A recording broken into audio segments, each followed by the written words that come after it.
we go. So human beings are the types of creatures that need to know where they are. Not necessarily geographically, but philosophically.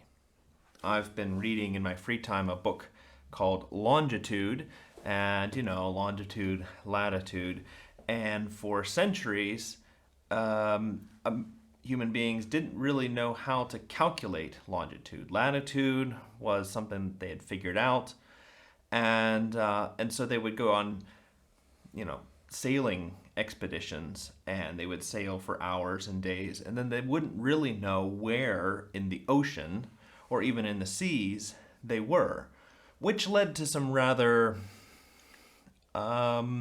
unfortunate consequences. And one of the events that really led to the British government saying we need to figure out how to calculate longitude is there were, I think, 4 warships or something like that sailing home towards England in 1707, 05 or something like that. And they didn't know exactly how close they were to the continent, and because they miscalculated, all of a sudden the dangerous rocks or whatever it was that crashes ships undersea were upon them, and they lost all 4 ships and thousands of people that were on these ships, and all because they didn't know where they were.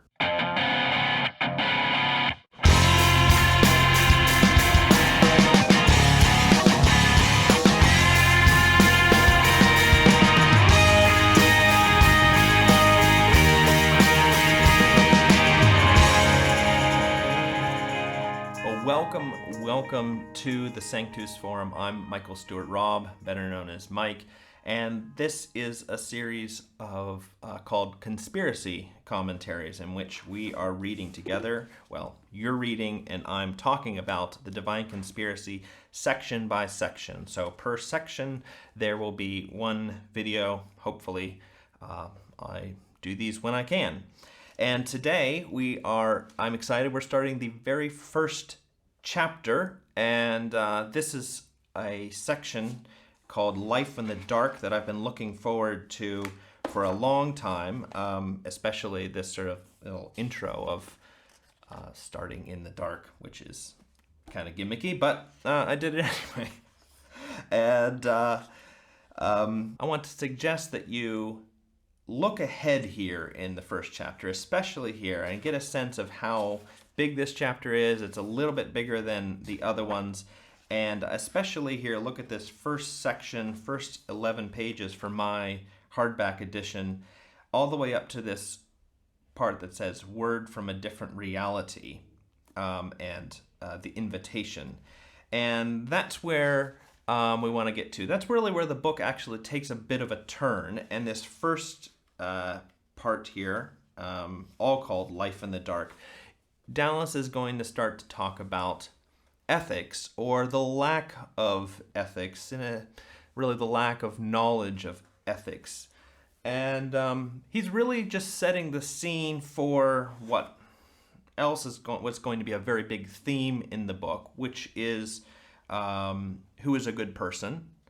And I'd say, I'm just guessing here, probably in this book here, something like that is going to be where he's talking about who is a good person. It's a big chunk of the book. It's not the only thing that he's going to talk about in the book, but it is a very important thing for our time, and that's why he's going to give these first 10 pages and kind of talk about where we are now as a society, and where particularly the universities are, who for us in the West are the authority structures. They are the ones who more or less help us decide what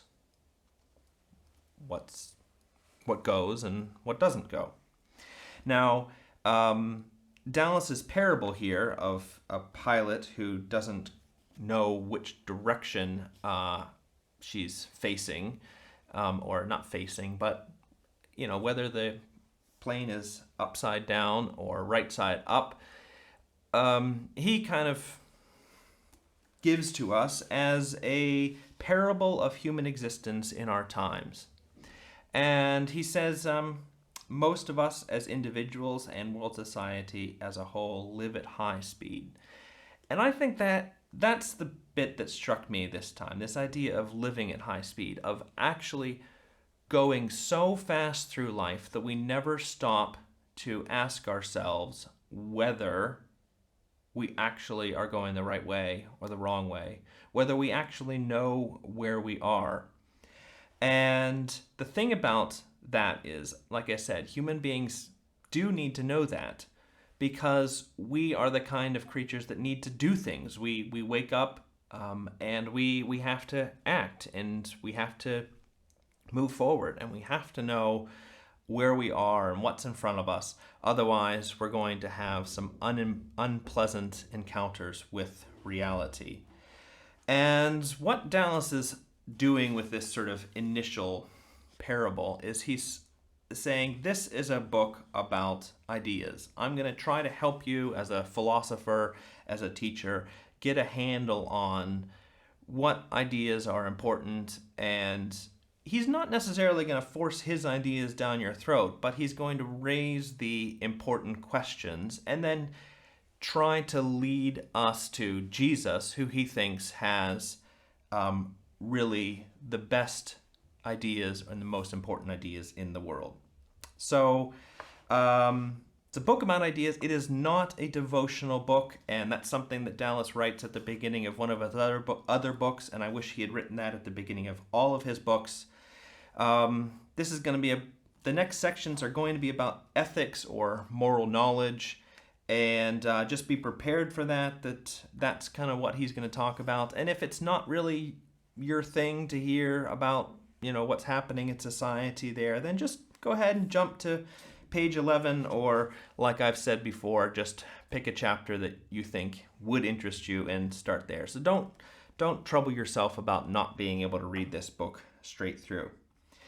Well, that's what I've got for you today. If you like this video, like it, subscribe if you want to see more things like this from the Sanctus Forum, and go over to Sanctus.Institute, where you can sign up for our almost monthly newsletter, which almost comes monthly. I think it's been over a month since I've actually written one, so sorry about that.